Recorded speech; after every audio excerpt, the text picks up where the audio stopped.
Hey team, it's Tim. Let's talk about the power of the basics and how critical the foundation of the basics is in advanced practice.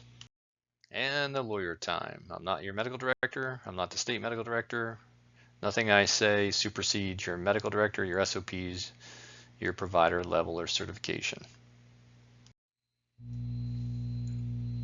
All right, team, I want to talk about the pearls of the basics, right? The basics are foundational skills that other competencies are grounded in. If our basic foundational competencies are not sound, we will struggle to build complex competence on that foundation. Think math or the Leaning Tower of Pisa, right? Great building, but the foundation was flawed. In math, you can build a complex equation attempting to solve fusion energy or some other incredibly challenging physics problems. But if your basic math of 2 plus 2 is flawed, the entire weeks-long process of building that equation will be incorrect. This is how to think of complex life scenarios and EMS scenarios. We can never study all the possible scenarios we may encounter in medicine, in EMS, in life. Think the all hazards approach, right, to disasters. And so we build basic foundations that will work in all scenarios if performed correctly. Perform the basics well and then practice complex scenarios that challenge you to apply the basics in combination and sequence in order to maximize your outcome.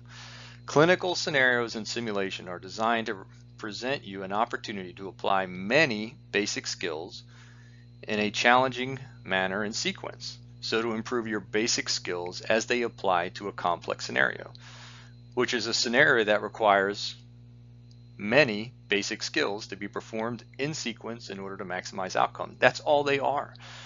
And that's, by the way, how you mentally approach a complex scenario. Because if you approach some completely overwhelming scenario as if it is just a giant, incredibly complex scenario that's overwhelming, then it's more likely to be overwhelmed, right? But if you understand the basics, that the most complex thing we do really just comes down to doing many basic foundational skills in a particular sequence to get the best outcome, then you understand everything's manageable, right?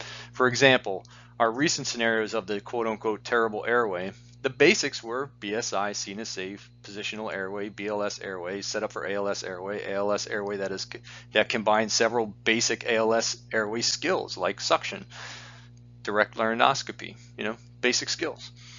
This was designed to provide you an opportunity to test all the soft and hard skills required to manage a worst case scenario pre-hospital airway, but recognize that not a single procedure was not a basic skill, right? Positional airway is a positional airway. One that if done in isolation would not have seemed, would have seemed just mundane to most providers, right? If we just had you say, hey, there's blood boiling out of someone's mouth who's laying supine, and your BSI CNA safe walk up, positionally turn them, and that was the end of the scenario, you'd be like, why am I here? This is so boring. But when you think about it, it was just 10 basic skills needing to be done in the most appropriate sequence and in a timely manner. That was all that was required to address these advanced scenarios. All right, the scenario only required basic skills. It just required many of the basic skills done in the appropriate sequence. This is the reality of all complex tasks. They are an amalgamation of many foundational and basic skills performed in a sequence, whether it's math, doing a very complex physics equation, or building, right, an engineering problem, or in the case of emergency medicine, right, it's just foundational skills of emergency medicine, which is much more timely than math or engineering, right? Because his life is on the line and they're dying.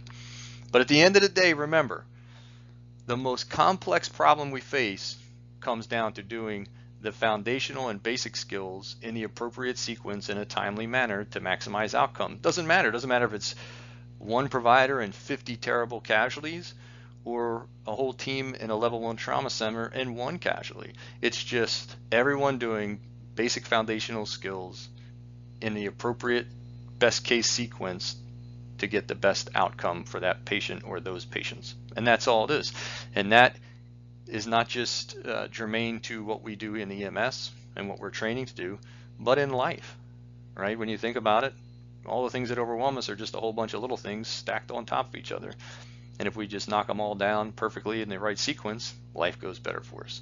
And it's the same with these scenarios. So as you approach our complex scenarios and things grow more complex, we don't want to see more people pulling back from training or saying, I've been doing this for a long time. What we want to see is everyone grasping the fact that these very complex scenarios, they only appear complex if you look at them as a whole. But if you break them down to, I just need to do 15 of the most basic things that if I did them in isolation I would think was boring, but I have to do them all together in the right timing, the right sequence, and I will have the best outcome.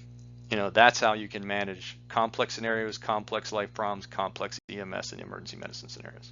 I hope this helps. I look forward to your feedback. Doc out.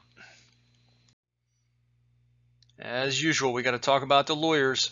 So I am not your medical director. I'm not giving medical advice. We're just two professionals having a discussion. And it's important that we note that, given this will be open content.